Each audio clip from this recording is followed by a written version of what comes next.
Hello everyone, welcome or welcome back to my channel. Thanks for checking out Align. Please like, please subscribe, please share if you enjoyed this video. Check out alignfitness.co.za, Twitter, Instagram, Facebook, the whole spiel. Please go check it out. Okay, this is video number 2 for my at-home workout series. It's an abs and core workout. I hope you enjoy and I hope you learned something new from it. Just really quick for some context, I say abs and a core workout, but your abs are included in your core. Okay, your core is made up of your abdominal muscles, the muscles of your lower back, and then the muscles along your spinal column also. And your core muscles get activated every single time your stability and your balance are challenged. So because all your core muscles are in your torso or in the trunk of your body, it's very important to have a strong core. Because your trunk or your torso is the link between your upper and your lower limbs, and your limbs can only be as strong as your torso is. So if you don't have a strong core, then you don't have a strong support system for your entire body. All the muscles in your trunk work together to provide optimal stabilization for the rest of your body. So if you don't have a strong core, you're going to struggle to have good stabilization during movements of your arms and legs. So moral of the story is it's really important to have a strong core, and that means having strong abs, strong lower back muscles, and strong muscles along your spinal column. End of story. Okay. Before I get into the workout, I just wanted to bring this up here because this is probably the question that I get asked the most. I posted about this on Instagram earlier also if you want to go and check it out. But the question is, how many sit-ups or planks or crunches or bridges, whatever, do I need to do to get a six-pack? And I wanted to bring that up here because this is based on this mythical concept of spot reduction. Spot reduction is the idea that fat loss is site-specific. So you can basically pick and choose and target a specific area in your body that you want to reduce fat in. And for most people, the area that they would like to reduce the amount of fat that they have is in their abdominal region. But spot reduction is a myth. Your body doesn't work like that. If you are in a caloric deficit, if your goal is fat loss and you want to lose body fat, I'm not saying that should be your goal. I'm not saying that must be your goal. I'm not saying that you have to lose body fat. I'm not saying you need to change yourself in any way at all. But if it is your goal to lose body fat and you're in a caloric deficit, the fat loss will be evenly distributed throughout your body, and your genetics play a big role in when and where you will lose the body fat.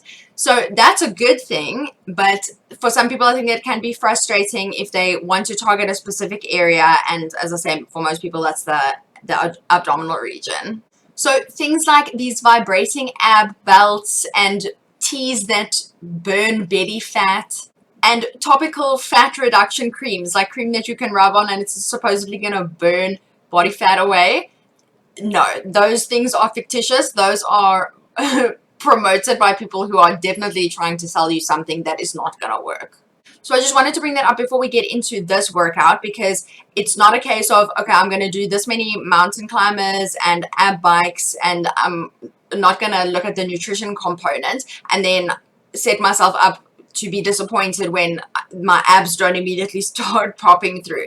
Having a six-pack or having ab muscles that are visible is far more dependent on your nutrition than it is on the exercise. But the good news is that you can strengthen these muscles in the meantime, but just know that if your goal is to get a six-pack, then nutrition is the most important component. Okay, so moral of the story, if your goal is body fat loss, you focus on your core strength, you focus on being in a caloric deficit, and you are patient and consistent, and I guarantee you, you will start to see changes in your belly region. Please be sure to get cleared by a physician if you have struggled with injuries or with lower back pain or anything in the past before you do this workout. Start at the point where you are pushing yourself during the workout. I mean, it mustn't feel like a holiday, but don't push yourself to the point where you are absolutely miserable and you never want to work out again and you risk injuring yourself. So push. It must be a challenge, but not overboard. And then, like I mentioned in my first at-home workout video, the leg workout, that is going to be linked down here if you want to go check that video out. Warm up and cool down, super important. I'll explain why in the voiceover now.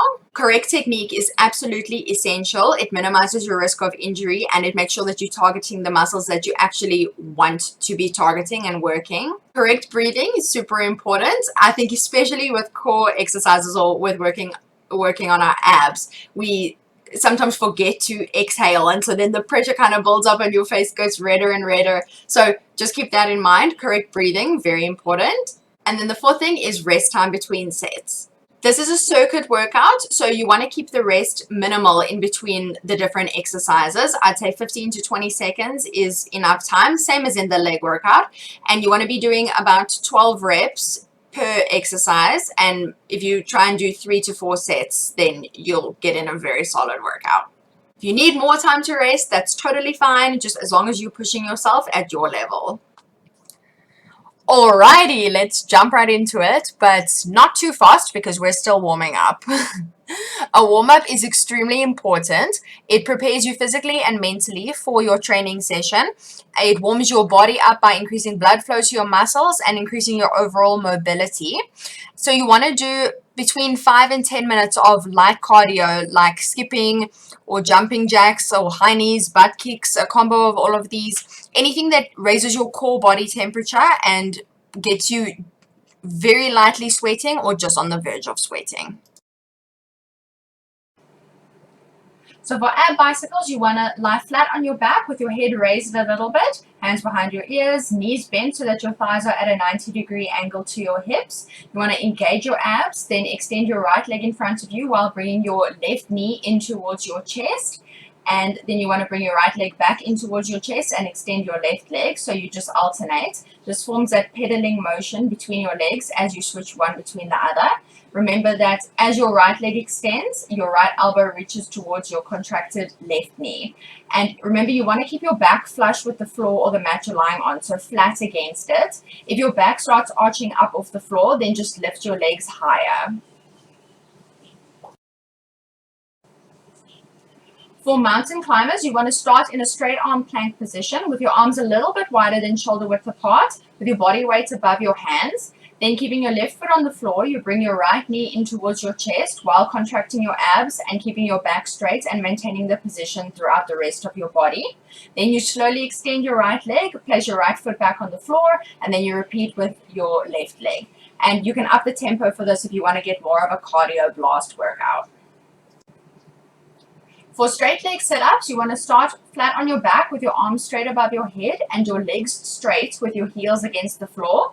You engage your abs by pulling your belly button in towards your spine, and then you slowly raise your head and arms as you sit upwards. Lean over until your arms touch or nearly touch your toes, and then you slowly kind of unfold yourself back down by releasing your torso, and then you're returning to the starting position.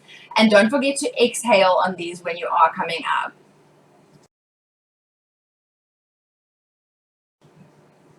For jackknives, you lie flat on your back with your feet touching, heels against the floor, and arms straight above your head.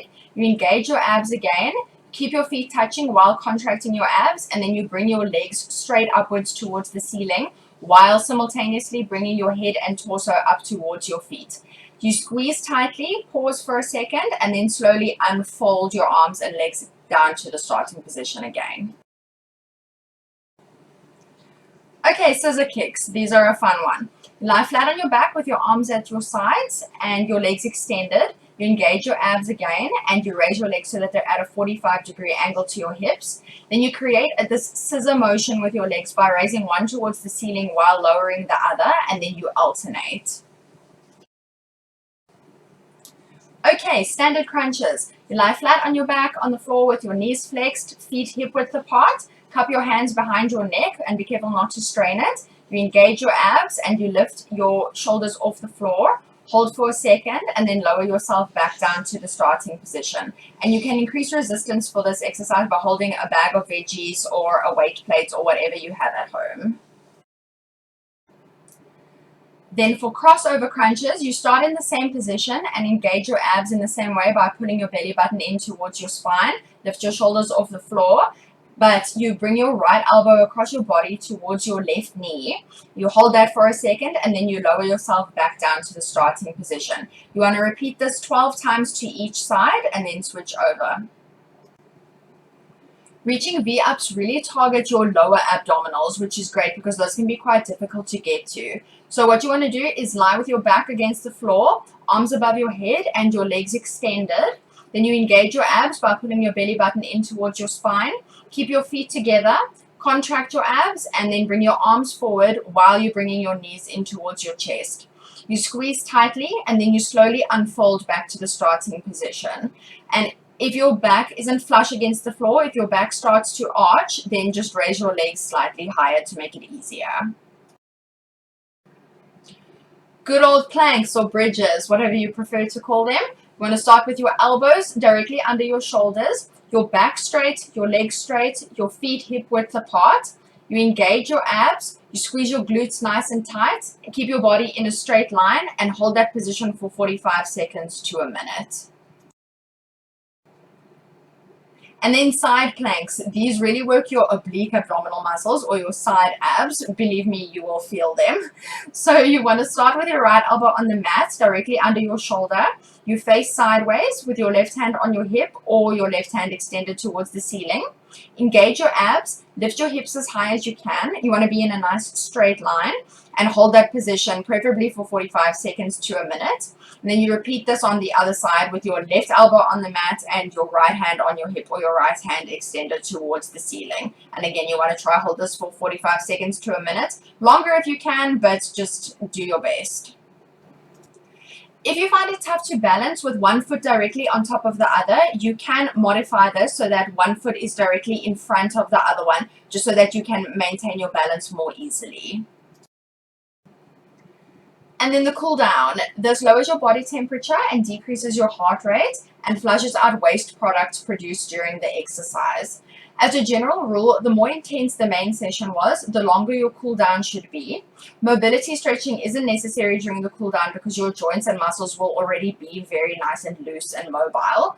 So for maximum flexibility gains, you want to stretch for about 5 to 10 minutes, focusing on the muscles that you targeted during the main workout. And this reduces your risk of injury and muscle soreness and increases your relaxation. And for this workout, don't forget to stretch your shoulders because they did work. Alrighty, that's it for this workout. I hope you enjoyed it. I hope you learned something new. I think the next at-home workout that I'm going to do is going to be a full-on cardio blast. And then I've got one for Pilates, more leg workouts, there'll be more ab workouts. This is by no means all the ab workouts that you can do at home, so stay tuned for those videos. And then also there's the food myths debunked coming up, you know, those poor potatoes that we were talking about, and some other videos also, so just stay tuned for all of those. But thank you for checking out this video. I appreciate it. I love you guys. Please be sure to go check out Twitter and Instagram and Facebook and alignfitness.co.za and like, subscribe, and share with others. I love you, and I'll talk to you guys again soon. Bye!